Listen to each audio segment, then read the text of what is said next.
Typhoon Marce has further intensified as of 11 a.m. today. And for the latest, we have Pag-asa weather forecaster, Janelle Dominguez. Good afternoon, ma'am. Ano po ang latest sa bagyong Marce? Magandang hapon din po sa inyo at magandang hapon din po sa mga tagapakinig po natin.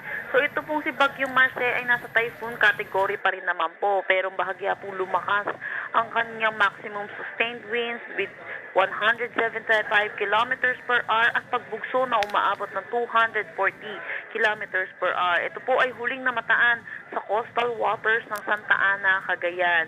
Ito ay may kumikilos sa direksyon na west-northwest sa bilis na 10 kilometers per hour. Dahil po dito, meron tayong tropical cyclone wind signal number 4 dito sa northern portion ng Cagayan, kasama na ang Babuyan Islands, northern portion ng Apayao, northern portion ng Ilocos Norte. Signal number 3 naman sa Batanes, nalalabing bahagi ng Cagayan, Apayao, Ilocos Norte, northern portion ng Abra at northern portion ng Ilocos Sur. Signal number 2 dito sa northern at central portion ng Isabela, Abra, Kalinga, Mountain Province, northern portion ng Ifugao, northern portion ng Benguet at Ilocos Sur at northern portion ng La Union. Signal number 1 naman sa nalalabing bahagi ng La Union, Ifugao, Benguet, Isabela, pati na rin dito sa Pangasinan, Quirino, Nueva Vizcaya, northern at central portion ng Aurora, northern portion ng Nueva Ecija at Zambales. Ayon po sa ating forecast track, possible po ang landfall scenario po nito ni Marce within po dito sa Santa Ana, Cagayan between 2 p.m. and 4 p.m. po ngayong araw.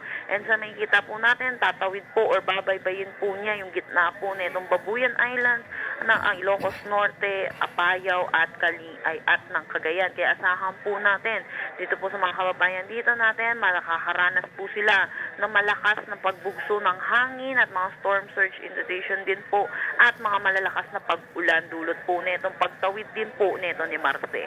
Labas po ng Philippine Area of Responsibility ng Marce ay bukas po ng tanghali or ng hapon.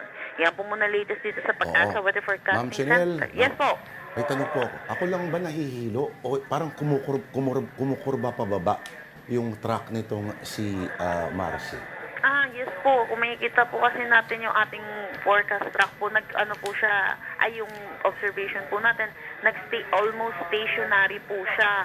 Meaning po niya, halos hindi po siya gumalaw po ng ilang oras din po or bumabalik din po siya at nagpo-forward po. So, sa ngayon po, ngayon pa lang po siya umuusad po. Hindi katulad po kahapon na nagstay din po siya sa isang lugar po. Opo. Totoo raw ba na nagpadala ang Pag-asa ng storm chaser sa Gonzaga, Cagayan? Oh yes po, opo, meron po tayong pinadala po ng mga meteorologist din po, mga storm chaser po na nandun po sa ngayon. At sila po nagbibigay po ng data po sa amin para mas lalo po namin makita po kung ano po yung real time na nangyayari po dun sa lugar po. Kung saan possible maglandfall po itong si Marce.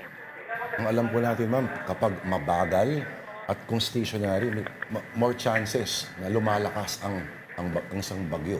Yes po, kaya din po siya lumakas din po yung kanyang taglay na lang hasap na hangin. Kung maalala po natin kahapon, 165 lang po siya. Ngayon po, 175 kilometers per hour na po. Opo. Okay.